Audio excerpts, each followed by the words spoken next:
নমস্কার, আমি বৈশাখী বলছি। আমি ভীষণ ভালো আছি। ঈশ্বরের কৃপায় তোমরাও নিশ্চয়ই ভালো আছো। ভালো থাকো, সুস্থ থাকো। ভূতের গল্প শুনবে? হাড় হিম করা ভূতের গল্প? না, আমি লিখিনি। লিখেছেন হিমানীশ গোস্বামী। মধুপুরের হানাকুটি। গল্প তো অনেক শুনেছ, এই গল্পটা একটু শুনে দেখো। ভূতের হাড় হিম করা টান টান একটা গল্প। এটা কিন্তু গল্প বললে ভুল হবে, এটা কিন্তু ঠিক গল্প নয়, এক্কেবারে সত্য কাহিনী। কিন্তু কেউ আমার কথা বিশ্বাস করবে বলে আমার মনে হয় না। এটা ঠিক, আমরা যারা একটু একটু গল্প লিখতে ভালোবাসি বা লিখি, অনেক সময় বানিয়ে বানিয়ে এসব কথা আমরা প্রায় অনেক সময় লিখে থাকি। এটা কিন্তু সত্য। আজকের এই গল্পটি যেটা আমি শোনাবো তা প্রায় সবটাই সত্যি। এক্কেবারে সতর্ক পাঠক প্রশ্ন করলেন, প্রথমেই আমি যে লিখেছি একেবারে সত্য কাহিনী, সেটা তাহলে কেন বললাম?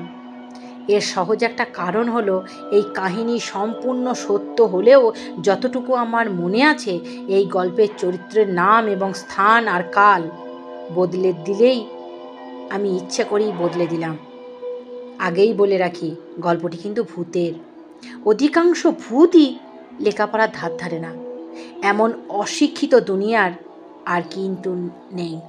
তবে আজকাল নাকি নতুন এক ধরনের ভূত দেখা যাচ্ছে, যারা কেবল শিক্ষিত নয়, উচ্চ শিক্ষিত।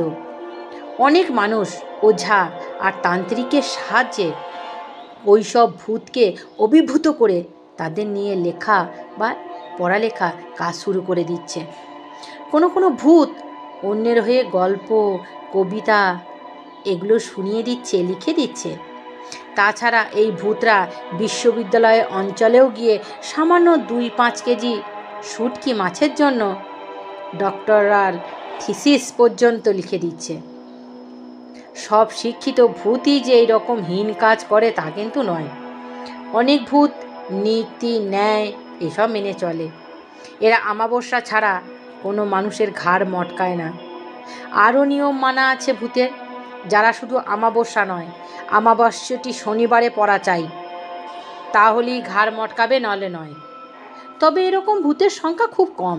যাই হোক, এত শত কথা বলে আমি যে গল্পটাকে খারাপ দিকে নিয়ে যেতে চাইছি না, যদিও ভূতের গল্প কোনো সময় ভালো হয় না। কথাটা বলে ফেললাম কেবল ঝোঁকের মাথায়, আসল কাহিনীর সঙ্গে এর কিন্তু কোনো সম্পর্ক নেই। আজ আমি যে কাহিনী শোনাতে যাচ্ছি সেটি কিন্তু অনেক কাল আগে ঘটেছিল। ঠিক কত কাল আগে সেটা ঘটেছিল তা কিন্তু আমার মনে নেই। তবে এখন থেকে 20-30 বছর আগে তো হবেই। পারফেক্ট আমার তারিখটা বা দিনটা মনে নেই। তখন আমার খুব অসুখ হতো। মাসে একবার অন্তত জ্বরে আক্রান্ত আমি হতাম। ওষুধ টষুধ খেয়ে কোনো মতে সেরে উঠতাম, কিন্তু বেশি দিনের জন্য নয়, ফের জ্বর আসতো।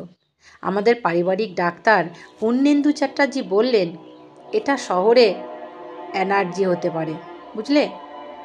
কোনো গ্রামে গিয়ে মাস 2 থাকলে হয়তো এই বারে বারে অসুখে পড়া বন্ধ হয়ে যাবে। এটা শহরের অ্যালার্জি। হ্যাঁ, রোগটার ওই রকমই নাম। তিনি বললেন, হরিহর, পারো তো গ্রামের কোথাও চলে যাও। কলকাতা থেকে যে জায়গাটা যত দূরে হয় ততই ভালো। কাছাকাছি একটা নদী থাকলে সেখানে সকালে বিকালে বেড়াতে যেও।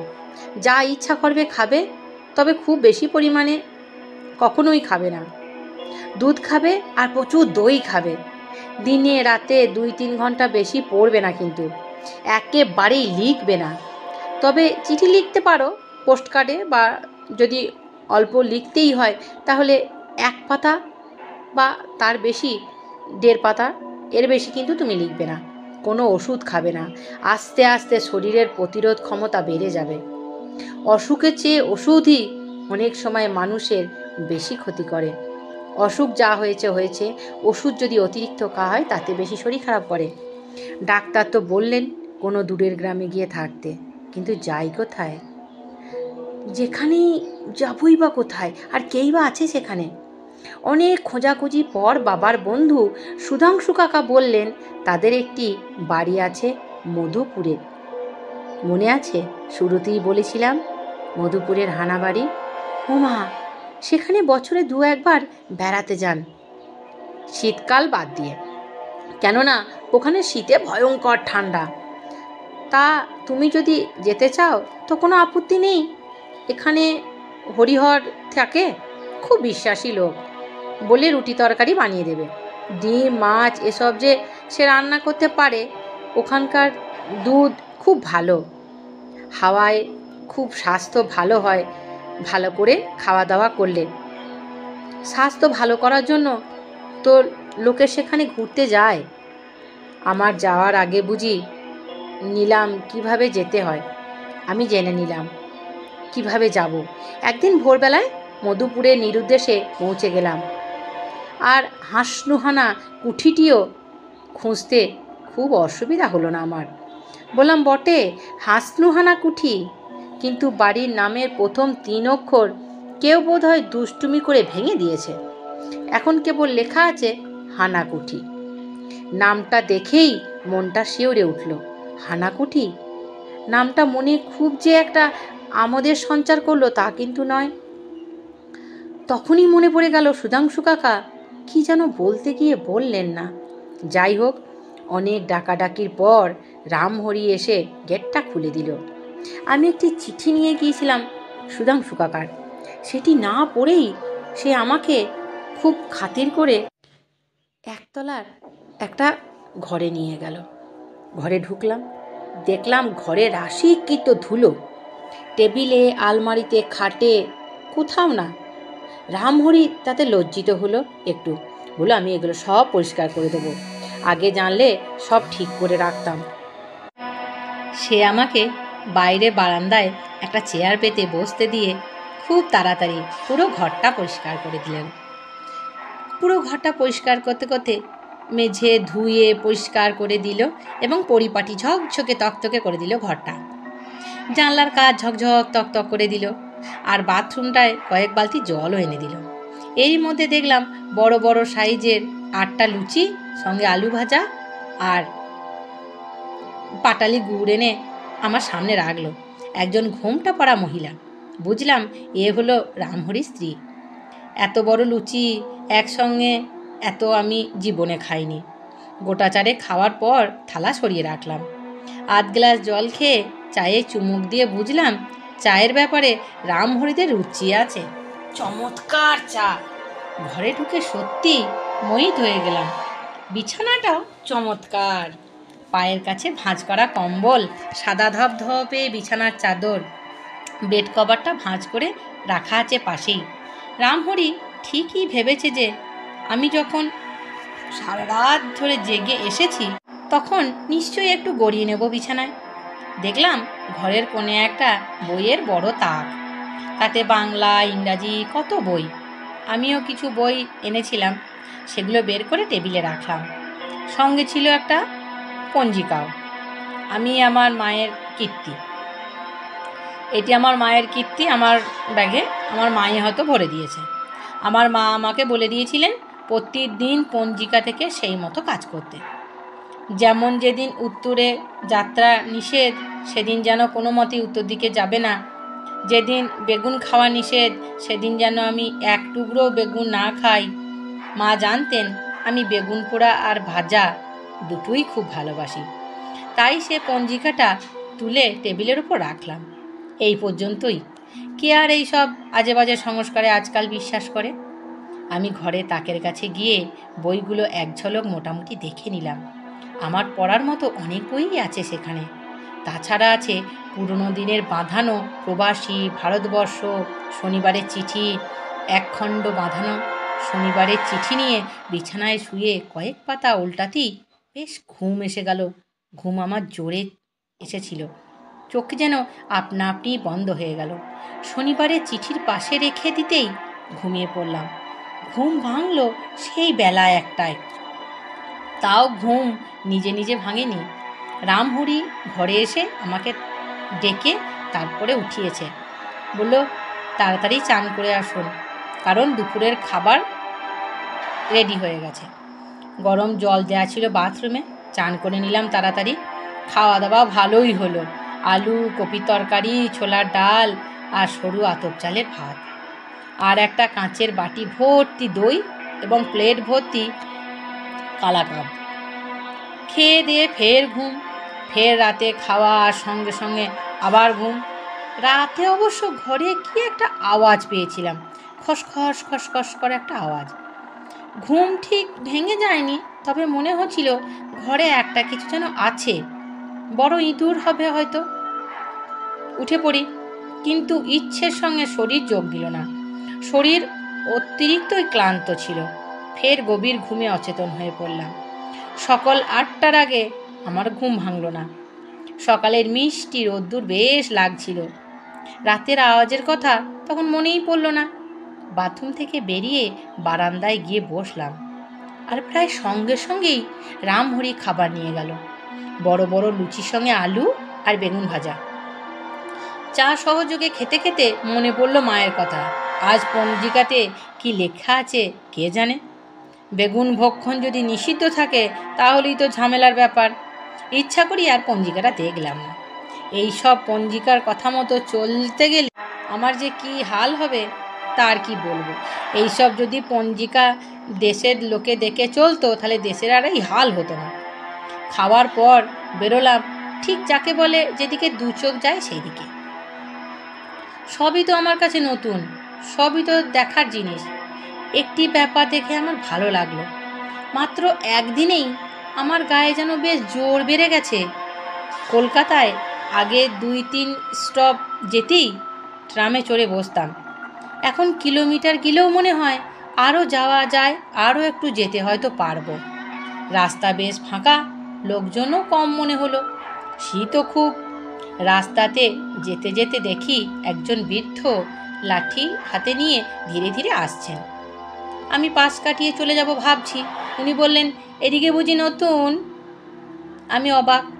একজনকে দেখে কেমন করে বোঝা যায় যে সে নতুন লোক আমি ভেবে পেলাম না। যাই হোক, বললাম, হ্যাঁ, কালকেই সকালে এসেছি। কোথায় উঠেছেন? আমি বললাম, কেন, হাঁসনু হানাকুটিতে। ভদ্রলোক হাসতে হাসতে বললেন, ওই হানাকুটিতে? রাত্রিতে ঘুম হয়েছিল তো? আমি তো ভারী অবাক হলাম। বললাম, হ্যাঁ, চমৎকার ঘুম হয়েছিল। ভদ্রলোক বললেন, সুধাংশুর বাবা শীতাংশু আমার বন্ধু ছিলেন, বড় ধর্মপ্রাণ লোক ছিলেন। সুধাংশু তোমার কেউ হয় নাকি? আমি বললাম, সুধাংশু কাকা আমার বাবার বন্ধু। আমার শরীর খুব খারাপ হয়ে যাচ্ছিল, তাই ডাক্তার আমাকে শহর ছেড়ে দূরে কোথাও যেতে বলেছিলেন। চেনা কারোর সন্ধানে বাড়ি ছিল না, তা সুধাংশুদার কাছে একটা বাড়ি আছে শুনে তাকে বললাম। তিনি রাজি হয়ে গেলেন, থাকতে দিতে বললেন শীতকালটায় ওদিকে বড় বেশি শীত বলে এদিকে বেশি লোকজন আসে না। ভদ্রলোক বললেন, আমার নাম জ্যোতিপ্রসাদ কর। আমি এককালে ডাক্তার ছিলাম চন্দননগরের, এখন আর ডাক্তারি করি না, এখানে থাকি। আমার একটা ছোট্ট বাড়ি আছে এই কাছেই, চলো না, এসো, মাঝে মাঝে এসো না। আচ্ছা, একটা কথা জিজ্ঞাসা করি, এখানে আসার আগে সুধাংশু তোমাকে কিছু বলেনি? মানে ওর ওই হানাকুঠি নিয়ে? আমি বললাম, না তো, কি বলবে আবার? জ্যোতিপ্রসাদ বললেন, বলা উচিত ছিল। সুধাংশু ভালো লোক, কিন্তু দায়িত্বের অভাব আছে। আরে বাবা, ওই বাড়িতে একটু ইয়ে ইয়ে ও তেনারা থাকেন, সে তো সবাই জানে। আমি ভয় পেয়ে গেলাম। ইয়ে মানে? তেনারা মানে? জ্যোতিপ্রসাদবাবু বললেন, ইয়ে আছে মানে শুনে মনে হলো একটু সময় লাগবে। তুমি আমার বাড়িতে চলো না, সব বলবো, কাছেই আমার বাড়ি। আমরা হাঁটতে হাঁটতে 3 মিনিটের মধ্যেই তার বাড়ি পৌঁছে গেলাম। জ্যোতিপ্রসাদ বাবুর বাড়িতে ঢুকতেই একটা বাঘা কুকুর আমাদের লেজ আর জিভ নেড়ে নেড়ে অভ্যর্থনা করলো, ঘেউ ঘেউ করে বলল, নমস্কার নমস্কার। জ্যোতিপ্রসাদ বাবু একটু চেঁচিয়ে বললেন, রাধা, আমাদের জন্য 1 পট চা আন আর কিছু বিস্কুট পাঠিয়ে দে তো। কলকাতার বন্ধু এসেছে আমার। কি জানো তোমার নাম? আমি বললাম, আমার নাম হরিহর গাঙ্গুলি। উনি চেঁচিয়ে বললেন, এর নাম হরিহর গাঙ্গুলি? সুধাংশুর বন্ধু ছেলে রে, শরীর সারাতে হানাকুটিতে এসেছে। ও মা, সে কি গো, বলে একজন বয়স্ক মহিলা প্রায় ছুটেই এলেন। বয়স্ক অনেক হলেও শরীর বেশ মজবুত আছে। কি বললেন? কি সর্বনাশ! এই বাড়িতে শরীর সারাতে কেউ আসে? ওখানে সুধাংশুর বাবা, আহা, বড় ভালো লোক ছিলেন। কি হয়েছিল ওকে বলেছ? তোমার নাম যেন কি, ভুলে গেলাম।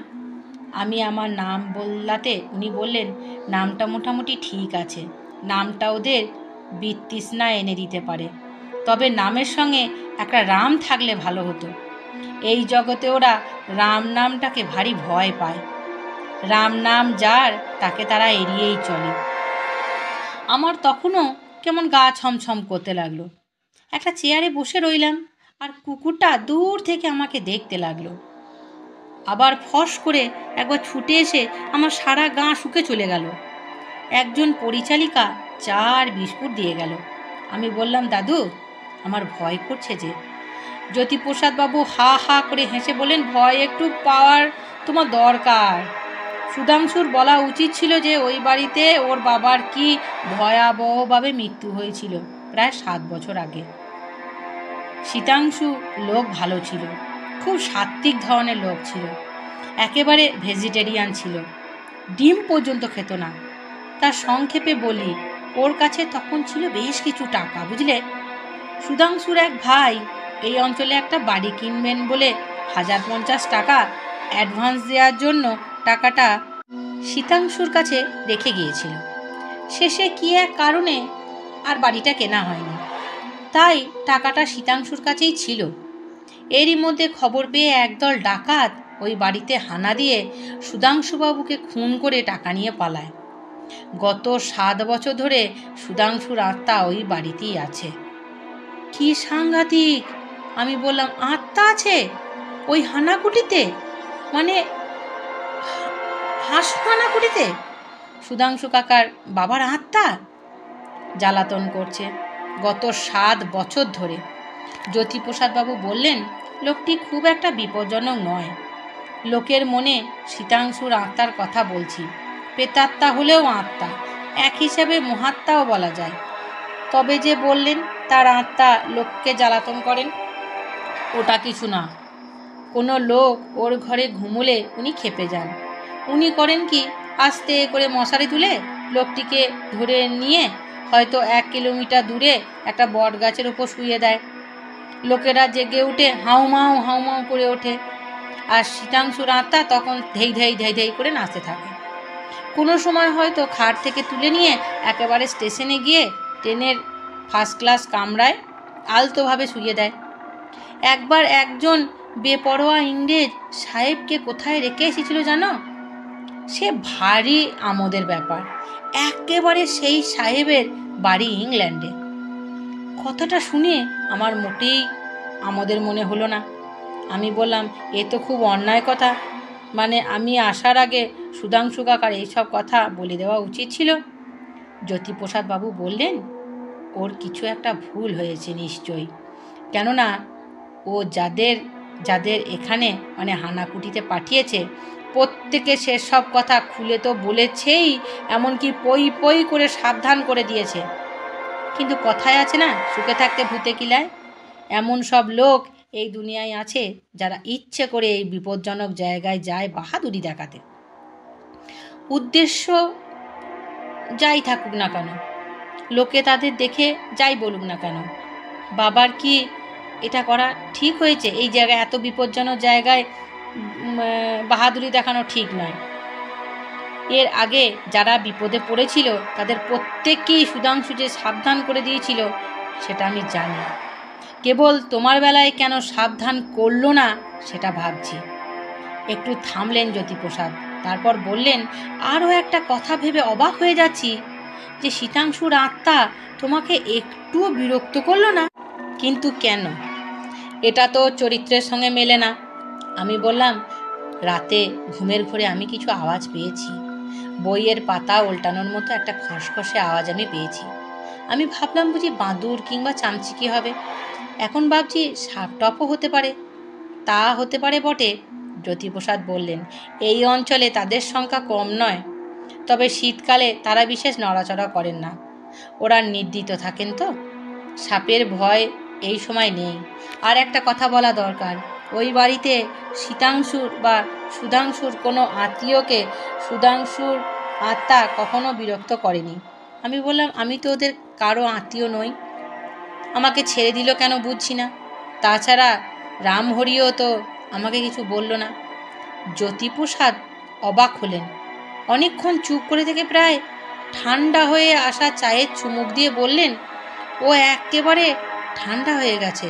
কাপটা সরিয়ে রেখে বললেন, রামহরি লোকটা তোমাকে বললে তো ওর রোজগারের পথ বন্ধ হয়ে যেত না? তোমাকে সাবধান করে দিলে তুমি কি আর ওই হানাকুটিতে থাকতে? তাহলে তোমার খাওয়া দাওয়া, কাপড় কাচা আর এসবের জন্যে তুমি কি ওকে কিছু দেবে, তাই না? ভালো কথা, এই হানাকুটিতে একটা হাঁসনুহানা গাছ দেখেছ? আমি বললাম, না তো, বাড়ির সবটা অবশ্য আমি ঘুরে দেখিনি, তবে হাঁসনুহানার ঝোপঝাড় থাকলে নিশ্চয়ই চোখে পড়ত। রাতে গন্ধও পাওনি? গন্ধ না পাইনি, সেটাও নতুন কথা শোনালে। আগে এই বাড়ি ভর্তি হাঁসনুহানা গাছ ছিল, সন্ধেবেলা চমৎকার গন্ধ বেরিত। তা শীতাংশুর খুব প্রিয় ওই গাছগুলি কি হলো জানো? শীতাংশু মারা যাওয়ার কয়েকদিন পর থেকে হাঁসনুহানাগুলিতে যেন মরক লাগলো। 1 মাসের মধ্যে গাছগুলো সব মরে গেল, শুকিয়ে কাঠি হয়ে গেল। রামহরি এই গাছগুলি কেটে একদিন আগুন লাগিয়ে পুড়িয়ে শেষ করে দিল, আর তার জায়গায় কিছু মৌসুমি ফুলের চাষ করলো। কিন্তু একটা আশ্চর্য ব্যাপার দেখা গেল, রোজ সন্ধ্যায় হাঁসনুহানার গন্ধ পাওয়া যেত এই বাড়িতে। সে এক আশ্চর্য ব্যাপার, গাছ নেই, ফুলের গন্ধ আছে। ফুল দেখা যায় না, অথচ ফুলের গন্ধ পাওয়া যায়। আমার বোধ হয় শরীরটা একটু কাঁপছিল। দাদু, আমার শরীর খুব খারাপ লাগছে। কয়েক বছর ধরে ভুগেছি। আমার ওজন ছিল প্রায় 75 কেজি, এখন দাঁড়িয়েছে 60-এ। মাস কয়েক বিনা কারণে আমি জ্বরে ভুগেছি। রক্তে কিছুটা জীবাণু পাওয়া গেছে তো সেই জন্য। ডাক্তারের পরামর্শই এখানে থাকতে এলাম শরীর সারাবো বলে। কিন্তু এখানে থাকলে যদি ভয়েই মারা যাই তাহলে কি হবে? আমি প্রায় ভেঙে পড়লাম। জ্যোতিপ্রসাদবাবু আমাকে বললেন, তোমার ও বাড়িতে না থাকাই ভালো আমার মনে হয়। কাল রাতে কিছু যখন হয়নি, হয়তো শীতাংশুর আত্মা অন্য কোথাও ছিল। যা হোক, খুব বাঁচা বেঁচে গেছো। অবশ্য শীতাংশু কাউকে মেরে ফেলেনি, তবে ওর স্বভাবে ইয়ার্কিং ভাবটা আছে, বুঝলে? মানে? ওই যে ইয়ার্কির ভাবটা বললাম, কেউ মরেনি ঠিকই, কিন্তু মরতেও তো পারতো না। তুমিও হানাকুটি ছেড়ে দাও। যদি কিছু মনে না করো, তুমি আমার বাড়িতেই থাকো। তুমি আমাকে দাদু বলে ডেকেছো, তুমি দাদুর বাড়িতে থাকবে। আমার বাড়িতে আমরা দুজনে স্বামী স্ত্রী থাকি। এখানেই আমার সারাটা জীবন কাটলো। আর আমি ডাক্তারি করি না। এখানে ভালো ডাক্তার অনেক আছেন। আমার অবশ্য একেবারে ডাক্তারি ছাড়ার উপায় নেই। পুরনো সব লোক আমাকে ডাকেন, সেসব ক্ষেত্রে আমিই যাই, তবে টাকা নিই না। আর তুমি এখানে থাকলে বোধহয় ভালোই হবে। তোমার শরীরের সমস্যাও একটু বুঝতে পারবো আমি। কি, রাজি তো? আমি দেখলাম ভদ্রলোক ভারী সরল আর আন্তরিক মানুষ, মনে কোনো অভিসন্ধি নেই। আমি তো বেজায় খুশি হলাম। বলাই বাহুল্য, আমি একটু পরে একটা সাইকেল রিক্সা নিয়ে হানাকুটিতে গিয়ে রামহরিকে বললাম, আমার দাদু ডাক্তার জ্যোতিপ্রসাদের বাড়িতে যাচ্ছি, এখানে আর আমি থাকবো না। রামহরি কোনো কথা বলল না, তবে মনে হলো একটু দুঃখিত হয়েছে। আমি আমার জিনিসপত্র সব গুছিয়ে নিলাম। বেশি গোছানো ছিল না কিছুই। মিনিট 10-এর মধ্যেই গোছানো শেষ করে হঠাৎ আবিষ্কার করলাম আমার আনা পঞ্জিকাটা টেবিলে নেই। আমি রামহরিকে বললাম পঞ্জিকার কথা। রামহরি তার মাথা চুলকে কাচুমাচুভাবে বলল, পঞ্জিকার কথা সে জানে না। আমি সকালে বেরিয়ে যাওয়ার পর সে ঘর গুছিয়েছে বটে, তবে টেবিলে সে পঞ্জিকা তো দেখেনি। ওর কথায় অবিশ্বাস করার কিছু ছিল না। রামহরি খামোকা 3 টাকা দামের পঞ্জিকাটা সরিয়ে ফেলবে কেন? সেটাও সম্ভবত বলে আমার কিছু মনে হলো না। তবু আমি ঘরটা ভালো করে একবার দেখে নিলাম। না, কোথাও কিছু নেই, পঞ্জিকা তো কোথাও নেই। দুপুরে জ্যোতিপ্রসাদ বাবুর ওখানেই খাবার খেলাম।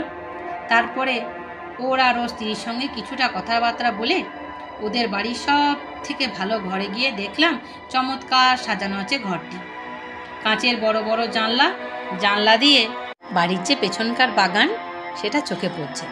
কত রকমের যে ফুল ফুটে আছে, গাঁদা, হরেক রকমের গোলাপ, বেশ কয়েকটা ঘুঘু ডাকছে। বেশ নির্জন জায়গা। মাঝে মাঝে একটু দূরের রাস্তা দিয়ে সাইকেল রিক্সা চলার কেমন সর আওয়াজ পাওয়া যাচ্ছে।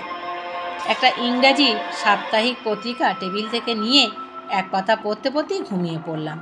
সত্যি শরীরটা আমার সত্যিই দুর্বল হয়ে গেছে, এত ক্লান্ত মনে হয়। দেখা যাক ওখানে 2 মাস থাকলে কি হয়। এবার সম্পূর্ণ অচেনা লোকের বাড়িতে এতদিন থাকাটাও কেমন যেন লাগছে। এরা আমার কাছ থেকে টাকা পয়সা কিছুই নেয় না। সেই বিকেলে ঘুম ভাঙলো। বড় ঠান্ডা এদিকে। উঠে ঘর থেকে বেরোতেই জ্যোতিপ্রসাদ বললেন, হ্যালো ইয়াং ম্যান, কেমন লাগছে এখন? আমি বললাম, ভালো, বেশ ভালো। উনি বৈঠকখানায় বসে খবরের কাগজ পড়ছিলেন। বললেন, কাগজ এক্ষুনি এলো, কলকাতার কাগজ পেতে পেতে সন্ধে হয়ে যায়, বলে কাগজ আমাকে দিকে এগিয়ে দিল। এরপর চা আর বাড়ির তৈরি কেক খেলাম, সঙ্গে কিছু কাজু বাদাম। দেখলাম এরা রাতের খাবার সত্যি রাত্রির হওয়ার আগেই ছেড়ে ফেলেন। 8:30টার মধ্যেই রাতের খাওয়া শেষ। জ্যোতিপ্রসাদ বললেন, এ বাড়িতে অনেক বই আছে, কাল সেগুলো থেকে বেছে নিও, যা তোমার পছন্দ হয় পড়তে পারো, ঠিক আছে? তবে কি জানো, বেশি রাত জাগা কিন্তু ঠিক নয়। Early to bed and early to rise. আমি তো ভোর 5টায় উঠি, তারপর একটু হাঁটতে বেরোই। কাল তোমাকে ডেকে নেব। স্বাস্থ্যের পক্ষে ভারী ভালো কিন্তু এই হাঁটা, আর মনটা ভালোও থাকে। সর্বনাশ, উনি বলেন কি সকাল 5টায় ঘুম ভাঙাবেন আমার? কিন্তু আপত্তি আর করা গেল না, চুপ করেই রইলাম। রাতে ঘুমটা ভালোই হলো, তবে অনেক স্বপ্ন দেখলাম। স্বপ্নগুলো অদ্ভুত, খুব যেন একটা ঠান্ডা দেশে চলে এসেছি, ঠান্ডায় কষ্ট হচ্ছে, এদিকে আমার খালি গা, খালি পা, জুতো নেই, চারিদিকে আবার হাঁসনুহানার গন্ধ। একবার মনে হলো আমি একটা বিমানে উঠে কোথায় চলেছি। বিমানের ইঞ্জিনটা খারাপ হয়ে গেছে, বিমানেও পাচ্ছি হাঁসনুহানার গন্ধ। সকালে রোদ্দুর এসে ঘুম ভাঙিয়ে দিল। হাতে ঘড়ি ছিল, সেটা দেখলাম। সকাল কোথায়, 8:20।